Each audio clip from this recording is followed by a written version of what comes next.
One of the most iconic and unforgettable scenes in the series Yellowjackets takes place in the pilot episode, which has been dubbed the Pit Girl scene. This is a series of scenes sprinkled in throughout the first episode where viewers are introduced to the darkest depths the survivors are forced to delve to. It portrays a ritualistic hunt of one of the girls from the group, ending with her death in a tiger pit, and followed by the butchering and eating of her body. The scene shows organization and ritual as part of the ordeal, which is a much further deterioration of their civilities that were left behind after the crash, even from where we have seen the survivors go to in the first 2 seasons of the show. The Pit Girl scene may offer some insight into the future of the series for those with eyes to see it. It's worth exploring the details of this haunting scene, which hooks so many people into the show right from the beginning. One of the biggest mysteries about this scene is that it has not been revisited since the pilot. The faces of the survivors were hidden by animal pelts and pieces of clothing throughout the scenes, with only one face revealed at the end, Misty Quigley. The identity of Pit Girl is still unknown, leaving viewers to endlessly speculate on which one of the survivors meets this fate. There is also the mystery of who leads the group in their ritual feast around the fire, commencing the ceremony with her nod of approval, shrouded beneath the horned shawl of the Antler Queen. The adult women even dwell upon the memory of that day.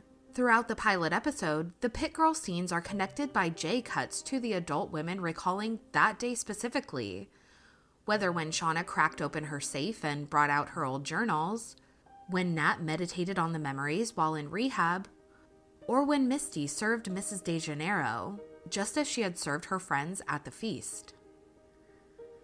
So immediately into the series, the Pit Girl scene created so many questions that we still do not have the answers to. But we do know the Yellowjackets are forced to make extreme decisions in order to survive, so everything else in between leads up to the inevitable collapse and retrogression of these young women who are trapped in the wilderness. However, through that lens, we might look at their entire experience encapsulating a spectrum. If their normal lives in New Jersey are the baseline, the Pit Girl scene may be in direct opposition to that, and the furthest extreme we will see the girls go to. That kind of goes without saying, because it really doesn't get much worse than ritualistically hunting your friends in the middle of winter while you're trapped in the wilderness. However, it poses a stopping point to their humanity, or the brink they will go to in order to survive. They still preserve a measure of ceremony despite the situation, which tethers them to a semblance of structure and order.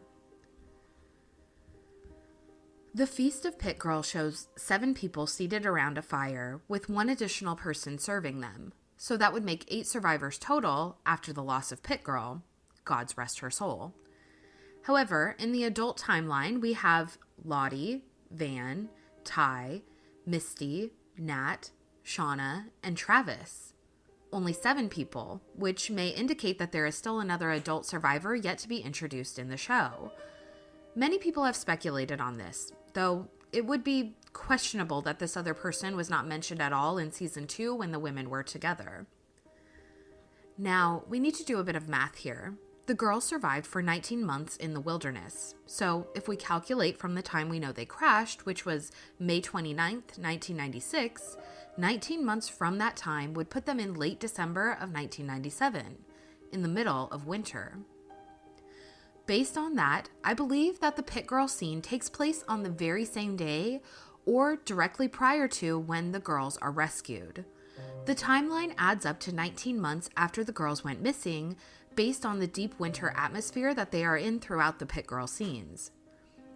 We don't entirely understand the power of the wilderness, but we do know that it accepts blood offerings and seems to show favor to the girls after sacrifice, death, and cannibalistic consumption of their loved ones.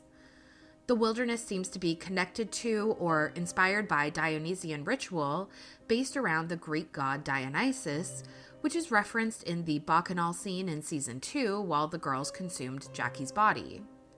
The wilderness shows favor when the girls embrace their raw, natural instincts, which they are required to tap into in order to survive. The Pit Girl scene shows a total integration of their wild and natural instincts, with an intricate system set up in order to sacrifice one of their own in a ceremonial manner. The consumption of her body in a sacramental fashion was systematic and premeditated, and it's entirely likely that Pit Girl was chosen in a draw of the cards, just as we saw in season 2. So the girls have acclimated and embraced their wilderness lifestyle and accept the tradition of the hunt of one of their own as a means of survival in winter. If the wilderness shows favor to those who accept him into their hearts, then the bold undertaking of the Pit Girl ritual was essentially an offering to the god of that place, as Lottie refers to him. The power of that place. The god of that place. And in making this offering, the wilderness god provided. The girls were rescued in the winter of 97, according to the timeline. And that long-awaited rescue may have been sent as a favor of the wilderness. After accepting such a primitive and ritualistic way of life, ultimately culminating in the Pit Girl ceremony becoming a traditional practice for the girls, the shell shock of being rescued and returning to societal order had to be extremely jarring and, well, unnatural for the survivors, which explains so much about their reactions in the short scene after their rescue. The impact of their experience would be that much more intense if they were rescued just days after their most recent sacrificial ceremony. But it would also leave the survivors haunted by so many unanswered questions and deep-seated fanatical ideals about their spiritual experiences in the wilderness, and if the god of that place were truly real. But those are just my thoughts, so let me know yours in the comments below. And if you enjoyed this video, give it a thumbs up and subscribe to the channel for more content like this. Thank you all so much for watching, and we'll see you in the next one. Bye. The cause of the accident remains preliminary. The crash site was over 600 miles north of their designated flight path. Let's go!